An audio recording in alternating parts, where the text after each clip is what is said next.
Online class में आपका स्वागत है। आज हम अपने बीएड फर्स्ट ईयर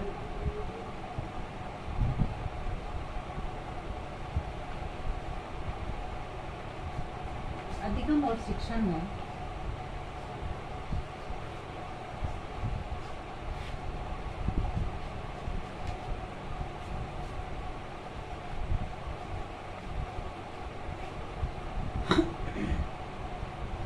आज का हमारा प्रकरण है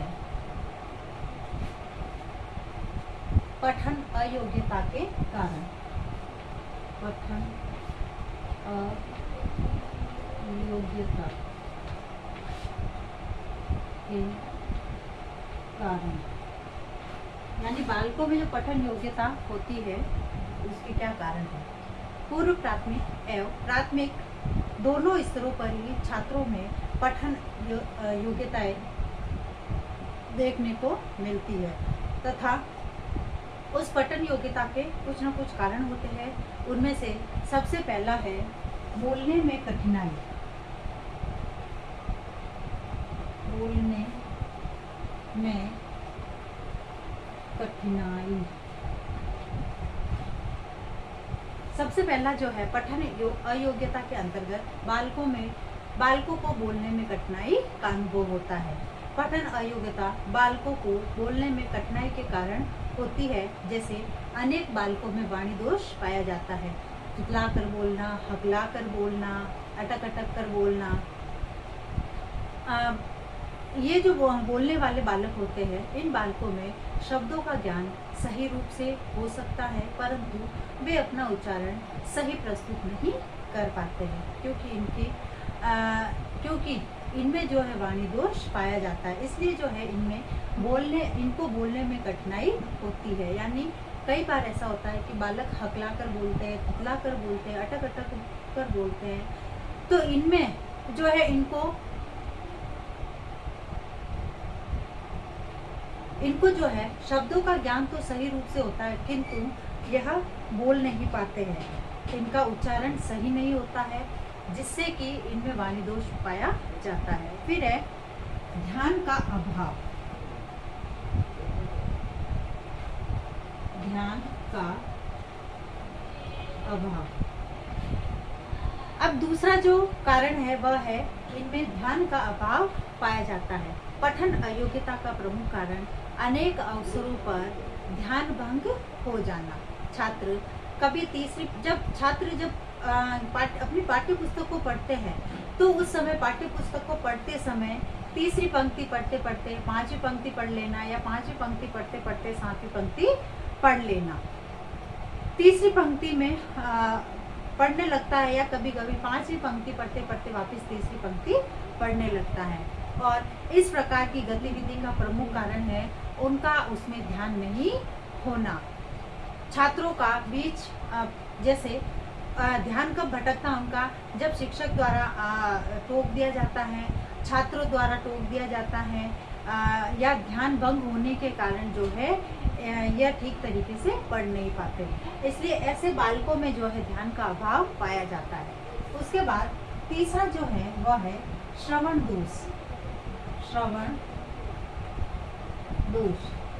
अब श्रवण दोष के अंतर्गत अनेक बालक श्रवण दोष के कारण भी इस प्रकार की त्रुटियां करते हैं क्योंकि जब बालक को ठीक से सुनाई नहीं देगा तो उनमें जो है जब वह सुनाई नहीं देगा तो वह पढ़ नहीं पाएंगे क्योंकि बालक जिस प्रकार की स्थिति में श्रवण करता है उस शब्द का ठीक उसी रूप में पठन करता है। यानी जैसा बालक सुनेगा उसी प्रकार से उसको पढ़ेगा। तो इसलिए श्रवण दोष भी एक मुख्य कारण है। फिर है गति संबंधी दोष।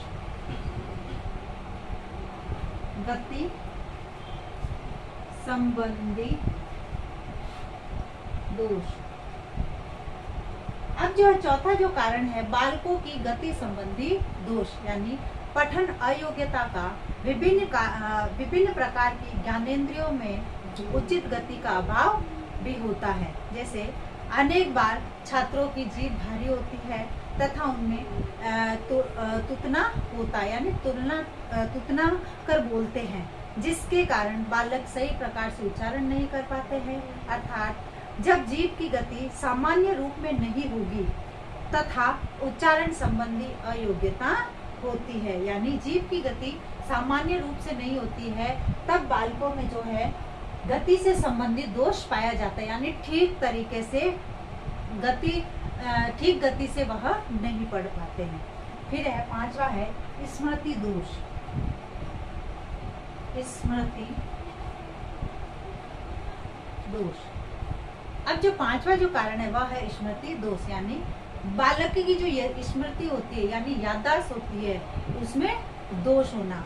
बालक किसी एक शब्द को अच्छी प्रकार से पढ़ रहा है तथा उसमें वह किसी प्रकार की कठिनाई का अनुभव नहीं कर रहा है, परंतु उसी शब्द को बालक जब दूसरे दिन पठन के लिए, बालक को दूसरे दिन पढ़ने के लिए कहा जाता है, तो वह उसमें पढ़ पाने में सक्षम नहीं होता है। अर्थात वह जो पहले दिन उसने जो शब्द पढ़ा है उस शब्द को भूल गया है। तो यानी उनमें जो है शब्दों को भूलने की या उनमें स्मृति दोष पाया जाता है। इनकी जो मेमोरी होती है वह कम होती है। यानी ये जो बालक होते हैं वह सामान्य बालकों की अपेक्षा इनकी बुद्धि लब्धि कम होने के कारण इनमें जो है स्मृति दोष पाया जाता है और यह किसी शब्द का ठीक ढंग से उच्चारण भी नहीं कर पाते और ना ही उनको याद रहता है। फिर है अंगों में समन्वय का अभाव। अंगों में समन्वय का अभाव।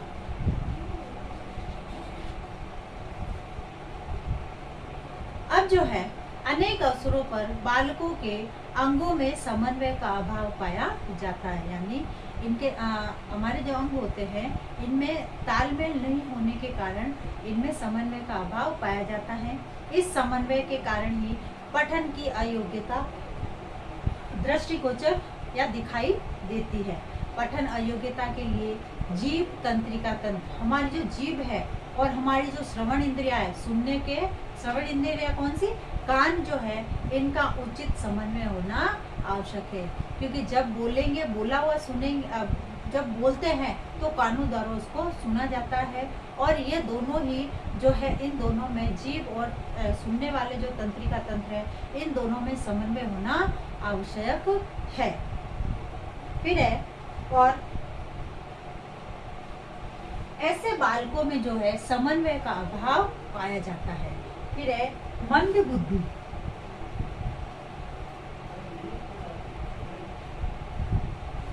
मंद बुद्धि। अब जो है मंद बुद्धि के कारण भी बालकों को बार बार वर्णाक्षर एवं शब्द का ज्ञान कराने के बाद भी उनमें पठन अयोग्यता दृष्टिगोचर होती है।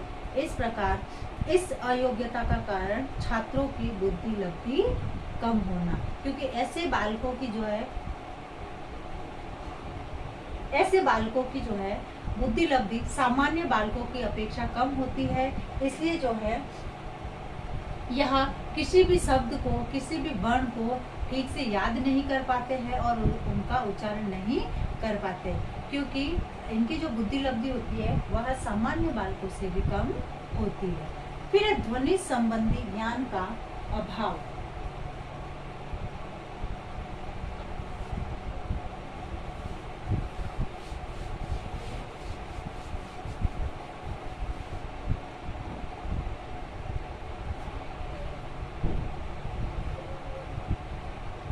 ध्वनि संबंधी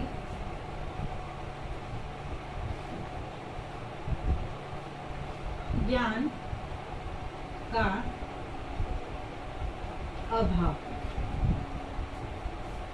अब जो है इसका जो नेक्स्ट कारण है वह है ध्वनि संबंधी ज्ञान का अभाव। अनेक अवसरों पर छात्रों में ध्वनि संबंधी वर्गीकरण एवं ज्ञान का अभाव पाया जाता है। वे स्वरों के विभाजन को उचित रूप से आत्मसात नहीं कर पाते हैं। इस कारण वे जैसे शक्ति, इसको शक्ति पढ़ते हैं, किंतु यह इसको क्या करेंगे, शक्ति। शक्ति, इस तरीके के शब्द वह इनमें जो है ध्वनि संबंधी शब्दों को बोलते हैं। फिर है जैसे स्त्रियां, हम स्त्रियों को स्त्रियों, ये स्त्रियां, स्त्रियों, इस प्रकार के शब्दों का उच्चारण करते हैं। तो यानी ऐसे बालकों में ध्वनि संबंधी ज्ञान का अभाव पाया जाता है। उसके बाद है भाषाई ज्ञान का अभाव, भाषाई ज्ञान का अभाव। अब जो है नेक्स्ट जो इसका कारण है वह है भाषाई ज्ञान का अभाव। अनेक अवसरों पर बालकों में भाषाई ज्ञान का अभाव पाया जाता है। छात्रों को भाषा के उच्चारण संबंधी नियम ज्ञात नहीं होते हैं। इसके परिणाम स्वरूप छात्रों में पठन अयोग्यता का विकास होता है। जैसे श, व, शम,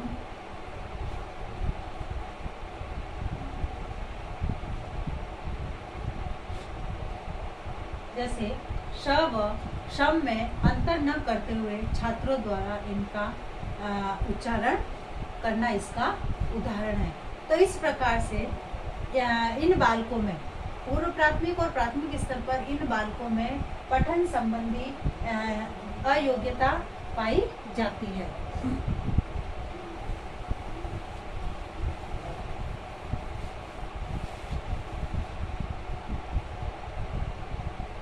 गृह कार्य,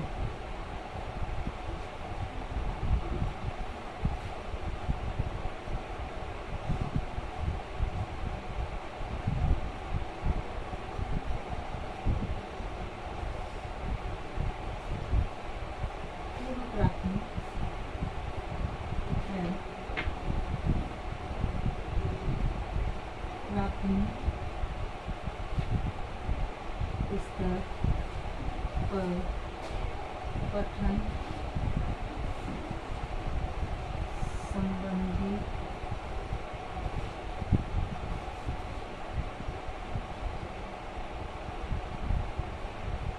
अयोग्यता के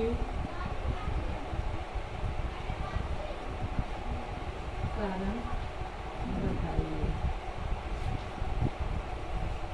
पूर्व प्राथमिक एवं प्राथमिक स्तर पर पठन संबंधी अयोग्यता के कारण बताइए। अब एक विशेष बात, जैसे कि हम सभी जानते हैं कि वर्तमान में कोरोना जैसी महामारी भयंकर रूप से फैल रही है तथा इससे बचाव हेतु हमें छोटे छोटे उपाय करने हैं और सरकार द्वारा लगाए गए लॉकडाउन के नियमों का पालन करना है। 2 गज दूरी, मास्क जरूरी, बी स्ट्रेंड, बी स्ट्रॉन्ग, स्वस्थ रहे, सुरक्षित रहे। धन्यवाद।